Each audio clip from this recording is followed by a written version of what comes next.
Welcome to the Knowledge Vault HQ. We're tackling one of life's biggest and some might say most mysterious questions. What really happens to us after we die? From the intricate dance of galaxies to personal accounts of near-death experiences, our world is brimming with clues that suggest life's final curtain call might not be so final after all. Let's dive into different religious views, spanning Islam, Hinduism, Buddhism and Christianity, while also taking a look at the astounding tapestry of order and design in our universe and our own bodies. The Quran describes paradise, Jannah, as a place of peace and unimaginable reward, and hell, Jahannam, as a realm for...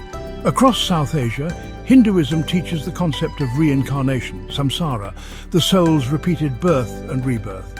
A person's deeds, karma, determine the form and quality of their next life.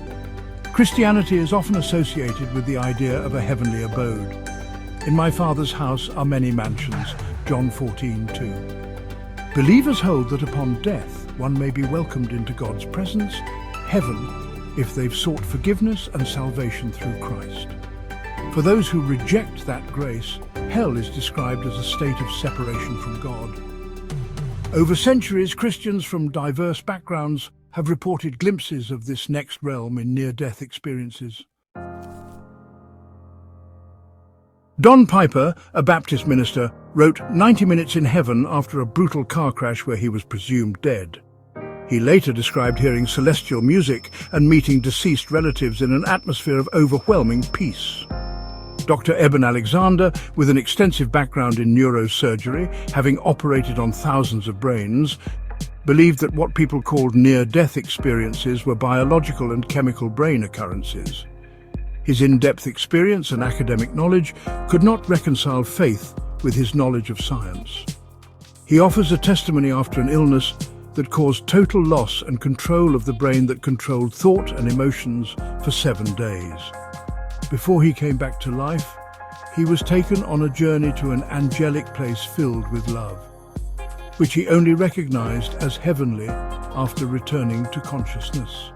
The credibility of his story is attributed to the fact that he had no brain function for 7 days, a state that he did not control or could fabricate as he was in a coma. The lack of brain activity also gave credence to the fact that there were no chemical or biological events in those 7 days. Yet, there was an element of consciousness that was fully alive and engaging another world of mysteries and wonders. He became a Christian when he awoke. These stories, among many others, often come from people with reputable backgrounds, leaving many to wonder.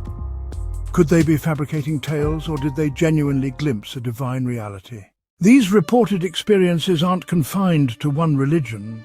While the imagery can vary, many people, be they Muslim, Hindu, Buddhist, Christian or otherwise, speak of intense light, overwhelming peace and encounters with spiritual beings. Scientists often attribute these visions to a cascade of neurochemical events triggered by extreme stress on the brain, but believers argue that the consistency of these accounts across religions and cultures points to something beyond mere biology. Either way, there's no disputing the deep impact these experiences have on survivors and those who hear their stories. They can reshape entire life philosophies, turning skeptics into spiritual seekers. Let's circle back to the awe-inspiring design of our world and beyond. Think about the immense intelligence it takes for the brain to handle billions of neurons constantly firing in perfect sync, or the heart's meticulous timing as it pumps blood through our cardiovascular system. All while you read, breathe and dream.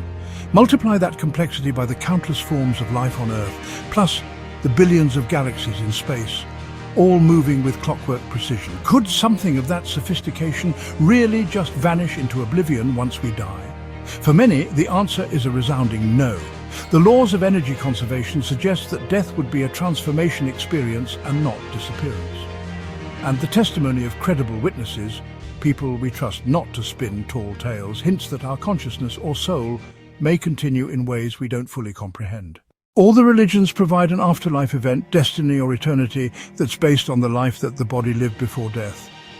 One's choices and decision, therefore, has a direct correlation to the ultimate path for their destiny. From those who have ventured into the afterlife and returned with what appears to be credible stories, The Christian viewpoint has most often underlined their heavenly stories. The fact remains, therefore, that if God and heaven really exist, then choosing to believe the Christian perspective and living that life accordingly could lead to an amazing, endless life beyond death. If one will pass on that chance now and it turns out Christianity is true, there is a risk of missing out on something huge. But if Christianity isn't real, living with compassion and hope before death still offers a fulfilling life, and there's nothing to lose when one dies. That's why a lot of people see this option as a no-brainer, safest bet. The Christian has the greatest chance of meeting the standards of the other persuasive thoughts, and also the best posture to avoid the consequences of failure, as the practice of Christianity avoid most, if not all, the pitfalls of the other faiths. It's just safer to be prepared for the possibility than to ignore it completely. Simply put, here are the three options for anyone's consideration. First, there's no loss in accepting Christ, living a good life and finding out Christ is not real after death. Second, there is much to gain if Christ is real and heaven is real, then the eternity of bliss in paradise awaits. Third, there is much more to lose if Christ is rejected and heaven and hell is indeed real. At the end of the day, no one can provide an absolute, universally accepted proof of what happens once the final heartbeat sounds. We can study the science of body and brain. We can weigh accounts of near-death experiences. We can look upon the majesty of the cosmos and marvel at how it all fits together. Yet each path, be it Islamic, Hindu, Buddhist, Christian or purely secular, offers only pieces of a puzzle that may forever remain partly hidden. Still, many find comfort and hope in believing our essence carries on, possibly drawn to the Creator who orchestrated the universe, possibly navigating cycles of rebirth, or maybe awakening in a realm that words can barely describe. Is it certain? Not scientifically, but perhaps that's where faith begins. The willingness to trust that so exquisite a design wouldn't simply blink out without purpose. So what do you think? Are we bound for heaven, reincarnation, Gan Eden, or something else entirely? Share your thoughts in the comments below. And if you enjoyed this exploration, don't forget to like, subscribe, and hit that notification bell. After all, contemplating life's big questions together makes the journey a little less scary and a lot more meaningful.